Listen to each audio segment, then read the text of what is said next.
Now, so far in this election campaign, none of the main political parties has focused on the one big issue that polls tell us exercises voters more than most others: immigration.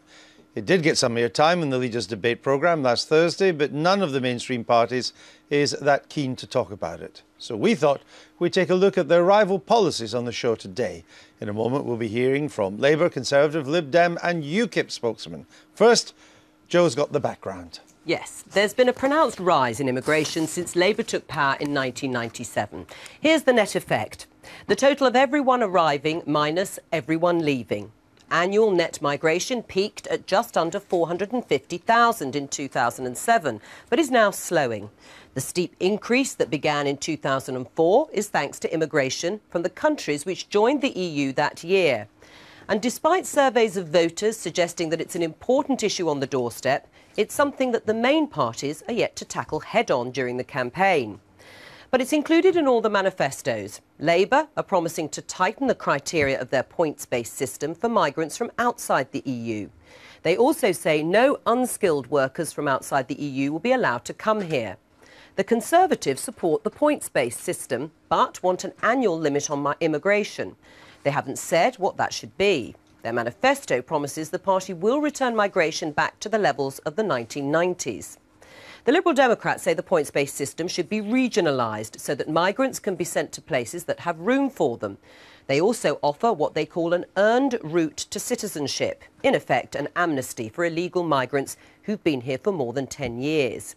UKIP would remove the question of what to do with EU migrants by leaving the EU and impose a 5-year moratorium on immigration. They say numbers should be limited to 50,000 people per year after that. Andrew.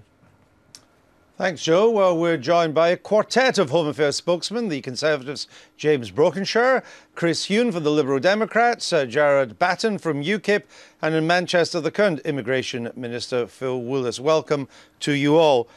Phil Willis, when your government came to power, net immigration to this country was about 50,000 a year.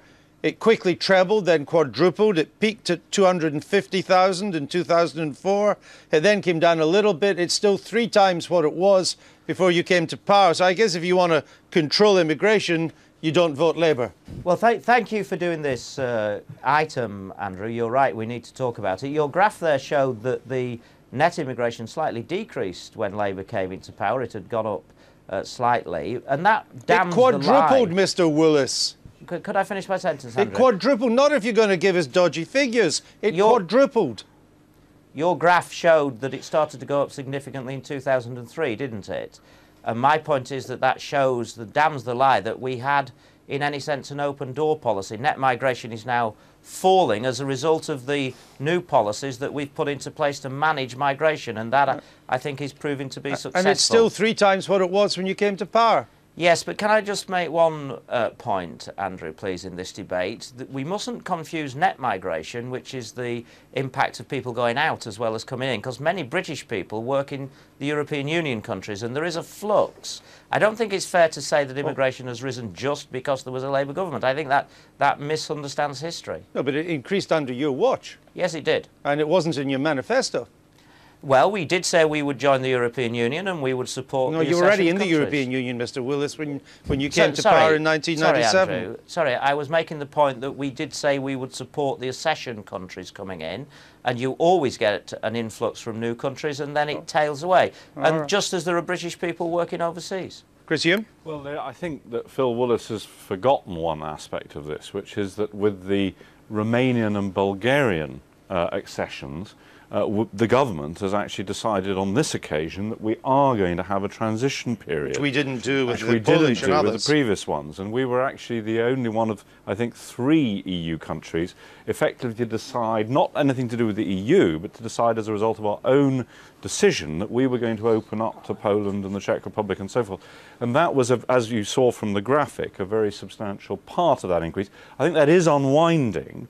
And I think it's very important to point out that more people from this country work and live in the rest of the EU than people from the rest of the EU work and live here. So if we, for example, went for UKIP's policy of pulling up the drawbridge and getting out, and other EU countries chucked out their Brits, we would end up with an increase in population as they came home. Why would other EU countries chuck out the Brits? Exactly. They don't do that. The Swiss or the Norwegians, they go through the same bit that we do. Well, in immigration. remember, one of the most attractive things about living in any EU country is, of course, the access to public services. And obviously, that would not continue unless, for example, you were able to prove that you had the resources to be self-sustaining. The Swiss are very good on that. You want in UKIP, you want a complete freeze, which could completely screw up the economy. We need labour to come in. Skilled labour we don't have ourselves. We live in a global age. People need to cross borders. Andrew, whoever is trying to sort out a problem that's not meant to have a solution. What we're saying is we'd have a freeze on immigration for permanent settlement in terms of citizenship. We continue with a work permit scheme so that people could actually come in and work on a 1, 2 or 3 year basis.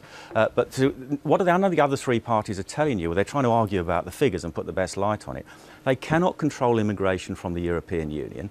The countries that are lined up to join the European Union, if you take Ukraine out, are about 110 million people if you put Ukraine in 157. Come, though, but you don't need them all to come. You just need a significant proportion of them to come. But we can control that. We can't control it because EU citizens have a right to go to another EU during country. a transition period. The transition period is only about the right to work. And you can't stop, yes, but you can't stop people coming as self-employed. So which is what's happened on building sites all around the country. People come in as self-employed people. No, it's exactly the same. The transition arrangements apply to anybody, employed, self-employed, absolutely anybody. That's the case for Romania and Bulgaria. It would be the case for any new members. I don't believe any British government would be foolish enough if any of these three parties win the next election, it's irrelevant because the real government of this country is the European Commission. They control our asylum policy, for example, and Michael Howard found this out in 2005 when he talked about an asylum quota. Immediately the next day, the European Commission... This is a matter of historical record. The European Commission came back the next day... to this election, not 2005. Well, they can't control it. They don't have the power to control it. The Conservatives want a cap on immigration, and yet ludicrously, you can't tell us what the cap would be. We've said that we want to return net migration back to the level of tens of thousands rather than the hundreds of thousands that we've seen. Tens of thousands could be 10,000 or 90,000. How big is this cap? Andrew, we're going to consult local authorities, we're going to consult the housing associations and other agencies in terms of what that figure should be. But what we can say very clearly is that under Labour, we've seen migration being at hundreds of thousands of levels, not being controlled. We would put those controls in place, backed up through the points-based system, to ensure that we have people meeting the skill needs of this economy, but actually controlling it in a way that takes it back to those levels of the tens of thousands and back it up with the border police force to make sure that happens. It's because we need to do that consultation to ensure that we get that number right. But you're asking for our vote. Don't we have a right to know in the first place? I think we've said very clearly, Andrew, that we're based it on those tens of thousands. Well, what you've said is it could be anything between 10,000 and 99,000. Which is precisely why we need to do that consultation with the local authorities and those other agencies. And I think if you give that clear indication, it will be less. What do you want to get immigration down? You seem very proud that immigration is now falling, after being very proud that it was rising for a while. What do you want to get it down to? Well, I think the great strength of our system, Andrew, is that we can manage the figures, the criteria for the points-based system. We know you're managing the figures, Mr. Willis.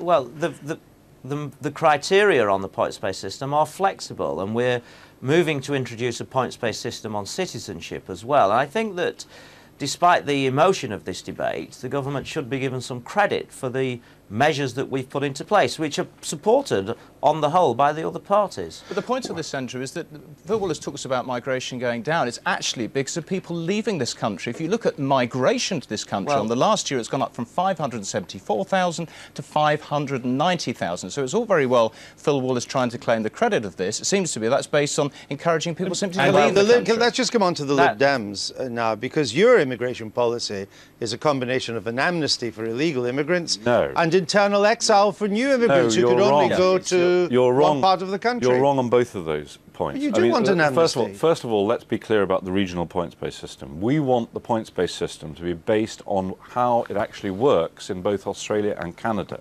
which is that two when small you countries give, like Britain. No, look, in both Australia and Canada, it's actually honed down to suburbs of particular cities in the case of some of these things. So the idea that this is somehow a problem because so if I'm an immigrant and you send me to Edinburgh, no, and I decide that Glasgow's a better city, could I move? If the migration, you can live anywhere you like. There's no question of internal. But I couldn't work. Your work is actually tied down to a particular region. I need a state planner to let me move in the country. At the moment, you have a migration advisory committee which advises on shortage occupations. All that would now do is make sure it's taking into account the shortage occupations in particular areas. So I'd be a areas. second-class citizen. Basically, you'd send me to Scunthorpe, and if I wanted to move from there, I'd need the provision of Commissioner Hune to move to Wigan. Any immigrant who comes here to actually provide particular skills for this country is inevitably here on condition that those skills are needed. If they don't find a job, then they actually...